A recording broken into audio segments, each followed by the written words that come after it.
नमस्कार मित्रांनो, स्वागत आहे तुमचं एका नवीन व्हिडिओमध्ये। आज मित्रांनो व्लॉगची सुरुवात मी डायरेक्ट रेल्वे स्टेशनवरून करू राहिलो। तुम्ही पाहू शकता हे रेल्वे स्टेशन आहे बडनेरा। रेल्वे स्टेशनवर लिफ्ट दिसल्यानंतर पाय दुखवण्यात काहीच मजा नाही ना, म्हणून मी थेट लिफ्टमध्ये घुसलो। तर मित्रांनो आपण फायनली लिफ्टमध्ये बसलेलो आहे। तुम्ही पाहू शकता। आता काय कसं करायचं मला काही समजून नाही राहिलं। हे बटन दाबून पाहिजे, खाली जाते काही तर काही नाही। इकडे बटन आहे। अशा प्रकारची लिफ्ट आहे। पहिली वेळ मी लिफ्टमध्ये बसलो, हे तर चालूच नाही झाले अजून। जी दाबून पाहिजे, जी दाबा लागते वाटते। जी म्हणजे ग्राउंड फ्लोअर होते। हां, चालू झाली। तुम्ही पाहू शकता पहिली वेळ आपण लिफ्टमध्ये बसलेलो आहे। तर व्हिडिओ बनवायचा मुद्दा असा आहे का आपल्याला आता महूमध्ये जायचं आहे। आपण पोहोचलेलो आहे। आता तुम्ही पाहू शकता उघडते।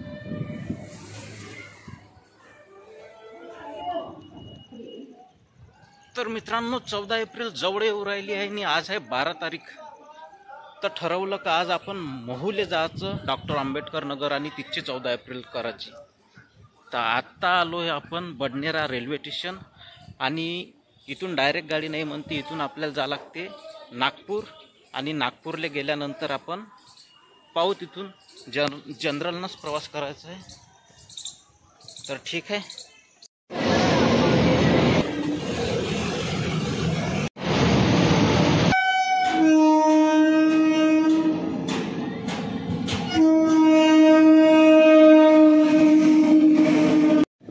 या स्टेशनवर जे मालगाडी आली त्या मालगाडीमध्ये होते शुद्ध प्युअर देशी चावल आणि ते कंट्रोलमध्ये आपल्याला गरिबाले वाटणार होते, म्हणून त्याची ट्रकमध्ये लोड करणं चालू आहे। तुम्ही पाहू शकता पोतेच्या पोते लोड करणं चालू आहे गजानन ट्रकमध्ये।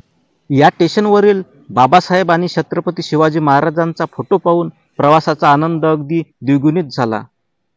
डॉक्टर आंबेडकर जयंतीसाठी रेल्वे कर्मचाऱ्यांनी पंचशील आणि निळा ध्वज आपल्या क्वार्टरवर लावून दरवर्षी गावातील भीम जयंती तर आपण साजरी करतोच, पण यावर्षी बाबासाहेबांचा जन्म ज्या ठिकाणी झाला त्या ठिकाणी जायचा निर्धार केला आणि मी माझा प्रवास स्टार्ट केला तो रेल्वेच्या जनरल बोगीमध्ये। रात्रीचे 7:30 वाजलेले आहे आणि बाहेर काळा कुट्ट अंधार पडलेला आहे। तुम्ही पाहू शकता काहीच दिसत नाही आणि अशा प्रकारे नागपूर स्टेशन आलं आणि स्टेशनवरील गर्दी तुम्ही अनुभवू शकता। खचाखच भरलेलं नागपूरचे रेल्वे स्टेशन।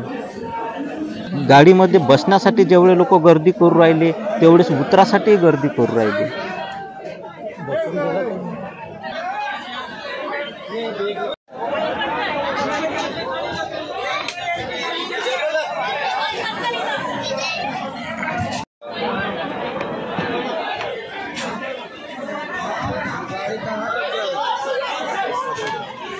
जबलपुर पता नहीं मुझे। नागपूरहून सुटलेली जबलपूर सुपरफास्ट एक्सप्रेस अर्ध्या मधातच कुठेतरी जंगलात थांबली आणि रात्रीची मशान शांतता, काळा कुट्ट अंधार दिसत होता। मी खिडकी लावून घेतली आणि आतमध्ये पाहू राहिलो। सर्व काही लोक झोपी गेलेली होती। कुणी सुटकेसवर मुंडकं ठेवून तर कुणी कायच्यावर काय ठेवून झोपलेलं होतं।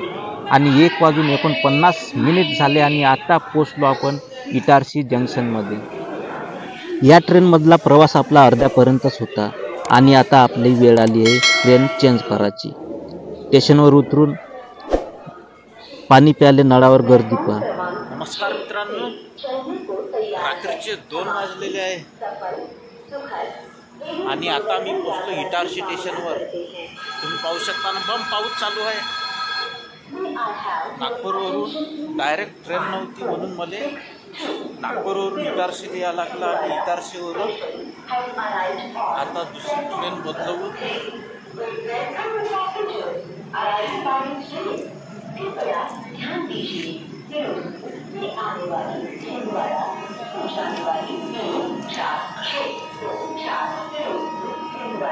तो दुसरी ट्रेन बदलावा लागते आणि डायरेक्ट इंदोरला जावं लागतं।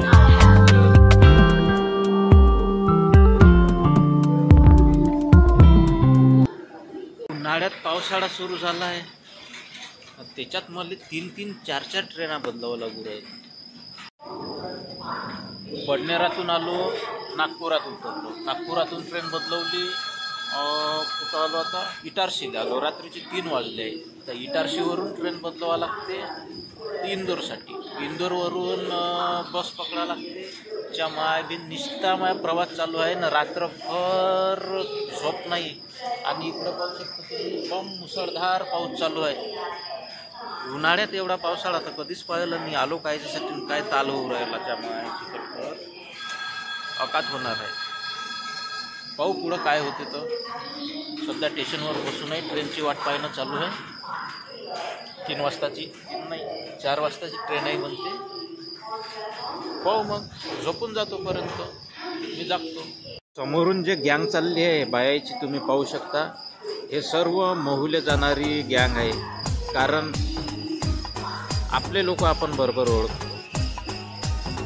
सर्व जय भीमवाले आहे. भीमराज की बेटी मैं तो जय भीमवाली. म्हाताऱ्या कोताऱ्या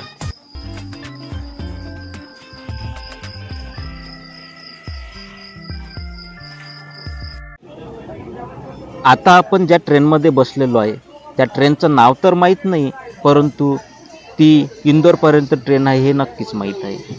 आणि हा जो व्यक्ती उभा आहे ह्या व्यक्तीनं मला जागा दिली वरत बसण्यासाठी आणि त्याला उतरायचं आहे भोपाळला. म्हणजेच आता आपण राणी कमलापती स्टेशनच्या समोर आहे.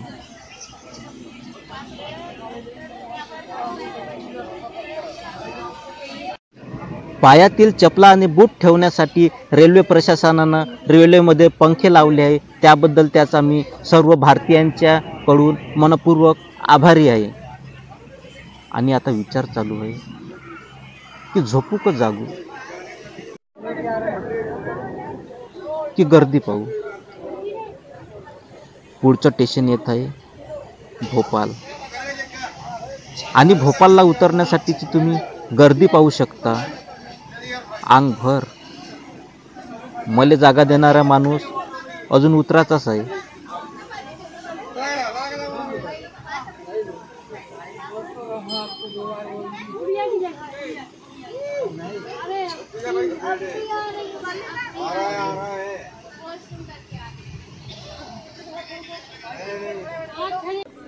मित्रांनो, इटारसीवरून राणी कमलापती, देन भोपाळ, शेहोर, उज्जैन, देवास आणि शेवटचं स्टेशन इंदोर कधी आलं हे झोपीत असताना माहीतही पडलं नाही.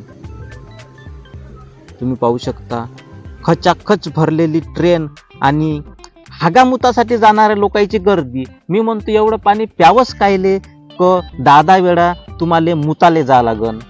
मी तर एक घोट पाणी पितो न रात्रभर जात नाही, कारण मी ते परिस्थितीच मायावर येऊ देत नाही. पण येईले मोठी खाज, गट गट पाणी पिऊनच घेते न, लोकायले त्रास देते ना आपणही त्रास घेते. तर तसं केलं नाही पाहिजे मित्रांनो.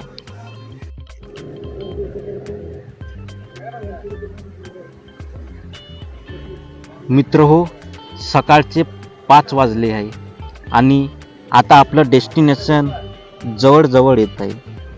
इंदोर स्टेशन जवळ येण्याची वेळ झालेली आहे आणि थोड्याच वेळात आपण पोहोचू इंदोर स्टेशनला.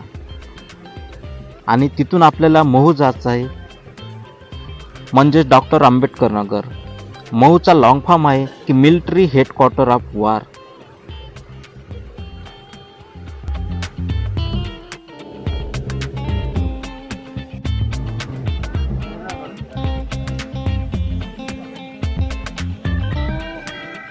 एकंदरीत सर्व लोक झोपी गेलेले आहेत.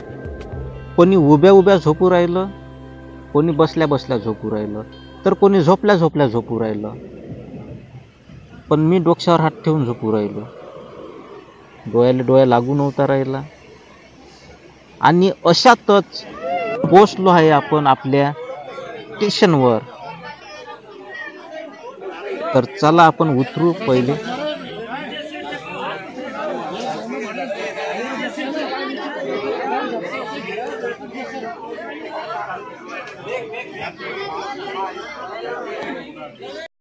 तर फायनली मित्रांनो, आता आपण पोचलेलो आहे. ट्रेनमधून उतरून एक सुटकेचा दीर्घ श्वास घेतला आणि तुम्ही पाहू शकता इंदोर जंक्शन आणि गर्दी. Finally मित्रांनो, आपण महूला आलेलो आहे. नाही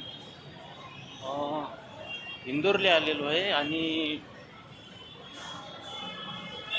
12 वाजले,